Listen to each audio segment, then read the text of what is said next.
ತರಹ ಆದ್ರೆ ಇನ್ಯಾರಿಗೋ ಬರೆ ಅಂತಾರಲ್ಲ, ಇವತ್ತು ಭಾರತದಲ್ಲಿ ಅದೇ ಪರಿಸ್ಥಿತಿ ಬಂದಿದೆ. LPG ಸಿಲಿಂಡರ್ಗಳಿಗೆ ಅದ್ಯಾವ ಪರಿ ಸಮಸ್ಯೆ ಆಗ್ತಿದೆ ಅನ್ನೋದು ನಿಮ್ಮೆಲ್ರಿಗೂ ಗೊತ್ತಿದೆ. ಆರಂಭದಲ್ಲಿ ಹೋಟೆಲ್ಗಳಿಗೆ ಕಮರ್ಷಿಯಲ್ ಅಡಿಗೆ ಅನಿಲ ಸಿಗ್ತಾ ಇರಲಿಲ್ಲ. ಸಾಕಷ್ಟು ಹೋಟೆಲ್ಗಳು ಕ್ಲೋಸ್ ಆದವು. ಕೆಲವರು ಸೌದೆ ಒಲೆ ಬಳಸಿ ಅಡುಗೆ ಮಾಡ್ತಾ ಇದ್ದಾರೆ. ಇನ್ನು ಹೋಟೆಲ್ಗಳಿಗಷ್ಟೇ ಸಮಸ್ಯೆ ಆಗ್ತಿದೆ, ನಮ್ಗೇನು ಸಮಸ್ಯೆ ಆಗಲ್ಲ ಅನ್ಕೊಳ್ಳೋಷ್ಟರಲ್ಲಿ ಬುಕ್ ಮಾಡಿದ ತಕ್ಷಣ ತಲುಪ್ತಾ ಇದ್ದಂಥ ಸಿಲಿಂಡರ್ ಕ್ರಮೇಣ ವಿಳಂಬ ಆಗೋದಕ್ಕೆ ಸ್ಟಾರ್ಟ್ ಆಯಿತು. ಸದ್ಯ ಸಿಲಿಂಡರ್ ಬುಕ್ ಮಾಡಿದ್ರೆ ಒಂದು ವಾರ ಆದರೂ ಕೂಡ ನಮ್ಮ ಮನೆಗೆ ಸಿಲಿಂಡರ್ ತಲುಪ್ತಾ ಇಲ್ಲ. ಸಿಲಿಂಡರ್ ಏಜೆನ್ಸಿಯವರು ಕೇಳಿದ್ರೆ ಸದ್ಯದಲ್ಲೇ ಈ ಸಮಸ್ಯೆ ಬಗೆಹರಿಯುತ್ತೆ, ನಿಮ್ಮ ಮನೆಗೆ ಸಿಲಿಂಡರ್ ತಲುಪುತ್ತೆ ಅನ್ನೋ ಉತ್ತರ ಹೇಳ್ತಾರೆ. ಆದರೆ ನಿಜಕ್ಕೂ ಎಷ್ಟು ದಿನಕ್ಕೆ ಸಿಲಿಂಡರ್ ತಲುಪುತ್ತೆ ಅನ್ನೋ ಪ್ರಶ್ನೆ ಜನರನ್ನ ಕಾಡ್ತಾನೆ ಇದೆ. ವಿಶೇಷವಾಗಿ ಒಂದೇ ಒಂದು ಸಿಲಿಂಡರ್ ಇಟ್ಕೊಂಡಿರ್ತಕ್ಕಂಥ ಸಾಕಷ್ಟು ಬಡವರಿಗೆ ಇದರಿಂದ ದೊಡ್ಡ ಸಮಸ್ಯೆ ಆಗಿದೆ.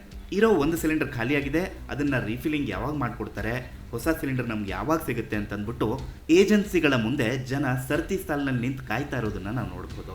ಖಾಲಿ ಸಿಲಿಂಡರ್ಗಳನ್ನ ಇಟ್ಕೊಂಡು ಸರತಿ ಸಾಲಿನಲ್ಲಿ ಜನ ನಿಂತಿರುವಂತಹ ದೃಶ್ಯಗಳು ಇಡೀ ದೇಶಾದ್ಯಂತ ವೈರಲ್ ಆಗ್ತಾ ಇದ್ದಾವೆ. ಹಾಗಾದ್ರೆ ಈ ಸಮಸ್ಯೆ ಮುಕ್ತಾಯ ಆಗೋದು ಯಾವಾಗ? ನಮ್ಮ ಈ ಸಿಲಿಂಡರ್ ಸಮಸ್ಯೆ ಯಾವಾಗ ಬಗೆಹರಿಯುತ್ತೆ ಅಂತ ನೋಡೋದಾದ್ರೆ, ಅಮೆರಿಕ ಮತ್ತು ಇಸ್ರೇಲ್ ಇರಾನ್ ಮೇಲೆ ಯುದ್ಧವನ್ನ ಮಾಡ್ತಾ ಇದ್ದಾವೆ. ಬಹುತೇಕ ಆ ಯುದ್ಧ ಕೊನೆ ಹಂತಕ್ಕೆ ಬಂದಿದೆ ಅಂತಾನೆ ಹೇಳ್ಬೋದು. ಇನ್ನು 2 ವಾರಗಳಲ್ಲಿ ಅಮೆರಿಕ ಈ ಯುದ್ಧವನ್ನ ಮುಕ್ತಾಯ ಮಾಡೋದಕ್ಕೆ ಮುಂದಾಗಿದೆ. ಇನ್ನು ಭಾರತಕ್ಕೆ ತೈಲದ ವಿಚಾರ ಆಗಲಿ, LPG ವಿಚಾರ ಆಗಲಿ ಯಾವುದೇ ತೊಂದರೆ ಆಗಬಾರ್ದು ಅಂತ ಅಂದ್ಬಿಟ್ಟು ಕೇಂದ್ರ ಸರ್ಕಾರ ಮೊದಲಿಂದನೂ ಪ್ರಯತ್ನ ಮಾಡ್ತಾನೆ ಬಂದಿದೆ. ಅದರಲ್ಲೂ ವಿಶೇಷವಾಗಿ ಇರಾನ್ ಹಾರ್ಮುಜ್ ಜಲಸಂಧಿ ಏನಿದೆ ಅದನ್ನ ಬಂದ್ ಮಾಡಿತ್ತು. ಆದರೆ ಭಾರತಕ್ಕೆ ಮತ್ತು ಇನ್ನುಳಿದ 4 ರಾಷ್ಟ್ರಗಳಿಗೆ, ಆ ಮಿತ್ರ ರಾಷ್ಟ್ರಗಳ ಹಡಗುಗಳ ಸಂಚಾರಕ್ಕೆ ಯಾವುದೇ ಅಡ್ಡಿ ಇಲ್ಲ ಅಂತ ಹೇಳಿದೆ. ಅಷ್ಟಾಗಿಯೂ ಕೂಡ ಮಧ್ಯಪ್ರಾಚ್ಯದಲ್ಲಿ ಯುದ್ಧ ನಡೀತಿರೋದ್ರಿಂದ ಹಡಗುಗಳ ಸಂಚಾರ ಅಷ್ಟು ಸುಲಭವಾಗಿ ಆಗ್ತಾ ಇಲ್ಲ.